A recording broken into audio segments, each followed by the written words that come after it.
Bismillahirrahmanirrahim. Assalamualaikum warahmatullahi wabarakatuh dan salam sejahtera. Hai murid-murid cikgu, apa khabar? Cikgu doakan agar murid-murid kelas cikgu dalam keadaan sihat dan gembira selalu.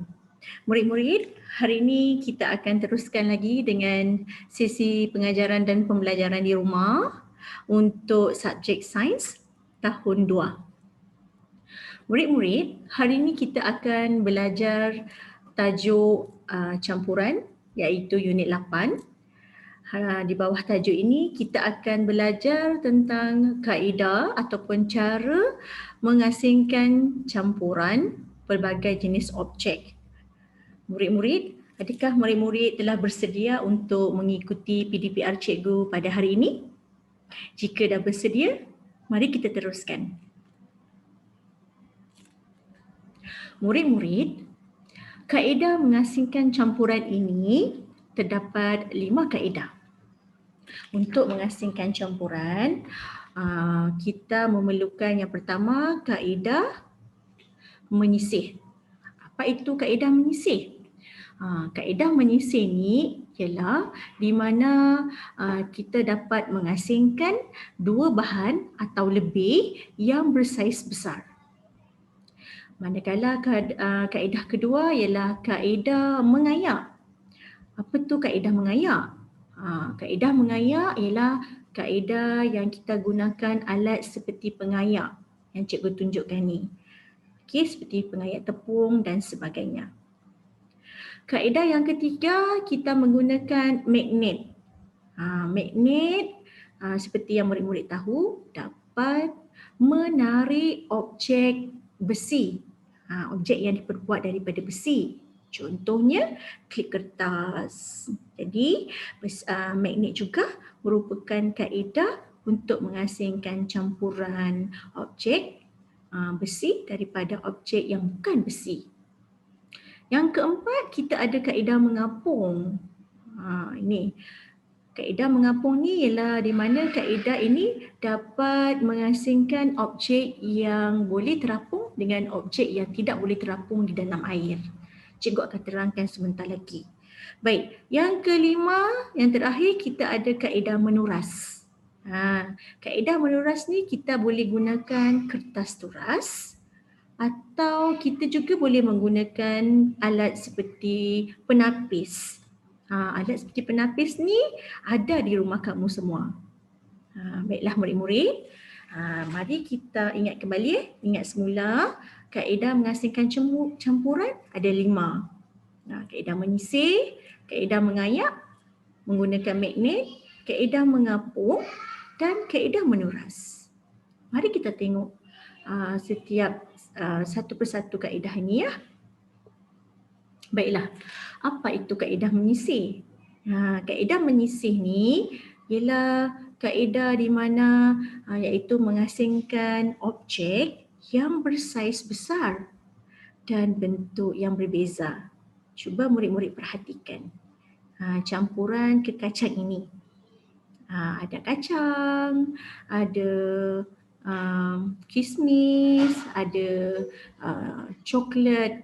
Okey, baik. Kaedah menyisih merupakan kaedah yang terbaik untuk mengasingkan objek-objek yang besar seperti ini. Selain daripada itu, murid-murid juga boleh mengasingkan campuran muruku dan kacang menggunakan kaedah menyisih. Baiklah murid-murid, kita teruskan lagi dengan kaedah mengayak. Apa pula kaedah mengayak ini? Okey, kaedah mengayak ni ialah kaedah mengasingkan bahan bersaiz halus seperti tepung daripada bahan bersaiz besar. Murid-murid tahu tak? Tepung ni, di dalam tepung kadang-kadang mempunyai serangga yang kecil. Jadi untuk mengasingkan tepung yang bersaiz halus daripada serangga yang bersaiz besar, kita boleh menggunakan kaedah mengayak, iaitu menggunakan alat pengayak tepung. Baiklah, seterusnya. Kita juga boleh menggunakan magnet. Murid-murid, cuba perhatikan gambar raja ni. Ini merupakan pasir yang terdapat di dalam sebuah kotak. Di dalam pasir ini pula terdapat klip kertas. Bagaimanakah kanak-kanak ini dapat mengeluarkan atau mengasingkan klip kertas daripada pasir? Ya, sudah pasti menggunakan magnet.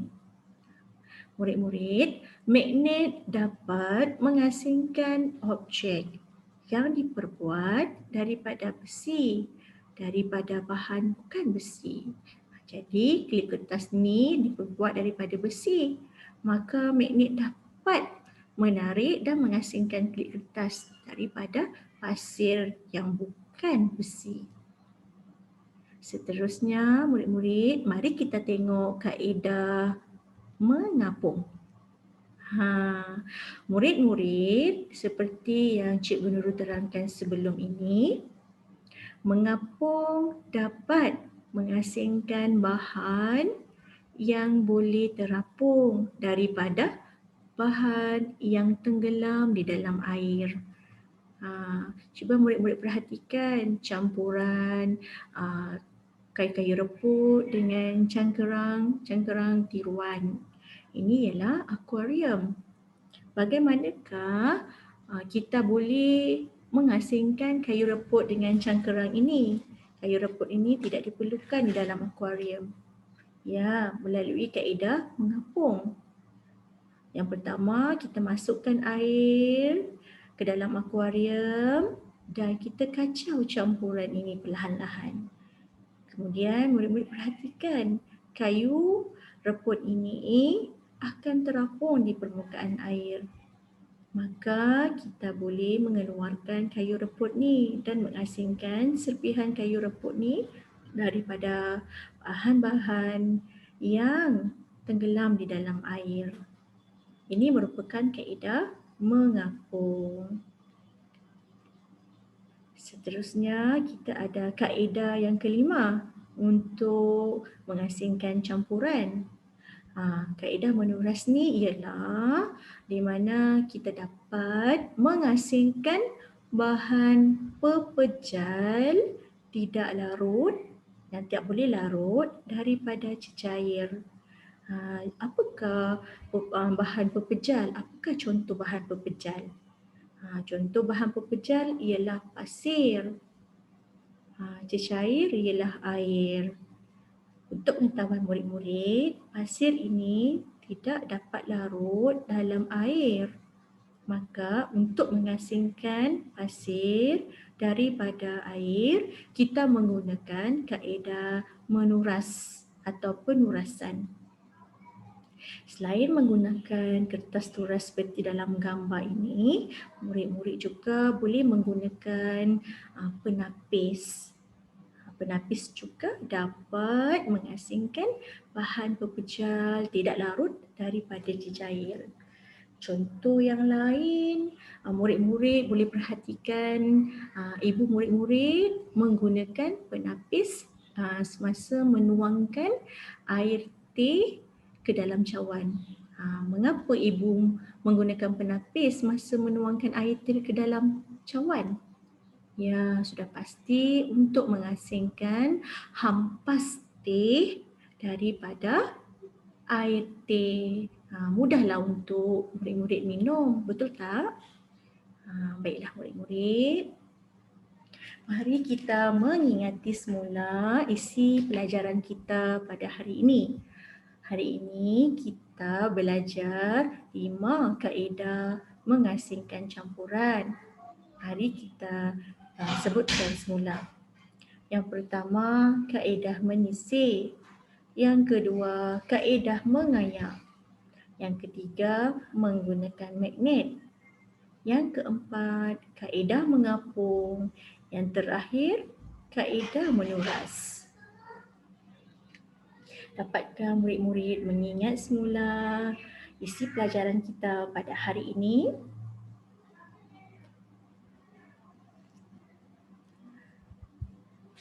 Murid-murid, hari ini tugasan yang murid-murid perlu lakukan ialah murid-murid perlu menyalin nota tentang kaedah mengasingkan campuran muka surat 100 buku teks sains tahun 2. Tugasan ini perlulah ditulis di dalam buku latihan sains sebagai tugasan untuk murid-murid hari ini.